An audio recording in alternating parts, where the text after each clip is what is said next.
How do you start to mend that relationship or improve that relationship? What are some ways to do that? Well, in my opinion, it's to shift the focus, shift it away from time management and shift it towards performance management, because that's what we want. We want to shift our focus towards the end result that we're looking to achieve. Because if we can achieve that in 2 tasks instead of 10 tasks, or in 10 minutes instead of an hour, then we should do that. Like an example is most organizations you go into and they run meetings for 60 minutes. Why? Just because there's a top of the hour and the clock goes around and it comes to the top of the hour.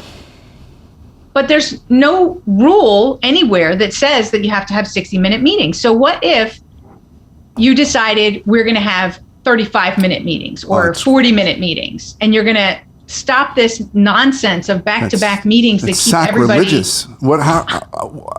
Microsoft Outlook's going to rebel if we do this, Penny. So it's creating a heightened awareness as to what we're focusing on, and then challenging ourselves. Does this focus make sense? Is this focus getting us the result that we want to get? And then going back to focus on what the result is and how can we achieve that result by doing things in a different way. And I think the pandemic was in so many ways a beautiful shakeup for people to step back and look at things differently. It got them outside the box, whether we like it or not. Yeah. It made us look at things differently. And I know companies who refuse to let people work at home because fear-based management says, focused on, I have to see my employees at their desk in order to get the best out of them. Now they realize that actually that's not true. Right. Yeah, interesting. Okay. So I love that idea of kind of focusing more on results. And you talked about meetings. Is there any other examples that might make that also come alive a little bit more? Anything, right? You talk a lot about relationships. Yeah. So let's talk about how that simple focus on the outcome can improve your relationships. Okay. So I'll give an example, okay. If I may. So a little story, I was working on this highly important strategic project I was working in Zurich, Switzerland. I was CEO of this direct marketing company. And we just got this massive deal. And the software provider was in Boston.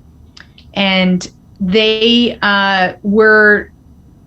looked amazing, and we did our due diligence and everything was going great. But when we started to implement it for this client, we hit some really rocky roads. Like the deliveries were subpar, and there were a lot of mistakes that were happening along the project. And my team was really mad and really frustrated because they really thought that this group was going to deliver better results.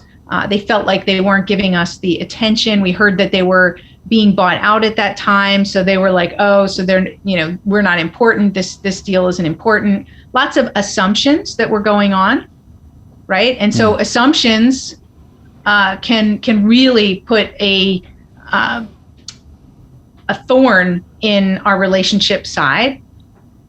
And the way I approached it and how I helped the team and how I brought us back together from that disjunction point is it's giving people the benefit of the doubt, right? It's coming at it from a positive intention, that people have positive intentions, but sometimes there's difficulty in communication. Something here was falling down. And so I was able to help my team to calm down, to say, let's find out first what's going on.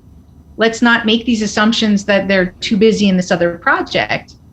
And let's ask more questions. And let's really focus on the result that we want to get with this organization, as opposed to focusing on the problems or the mistakes. Because when we focus on the problem gets bigger. Yeah. And then there's more toxicity that keeps us apart. And so when we focus on the outcome, what that does is it helps to bring us together to find a solution. And so that was me, really leading the team to come back and getting that. So we did a workshop to find out together what's working and what's not working in this relationship. And and what are some of the constructive things that we could do to mitigate some of the challenges that we're having. And they weren't that major. It's just that this company wasn't doing some of the testing that needed to be done. And so they didn't realize that there was a problem, as big as we were seeing it, because we were on the other side. So once you break that down, and you're focused on the outcome, you're going to much, much quicker come to the result.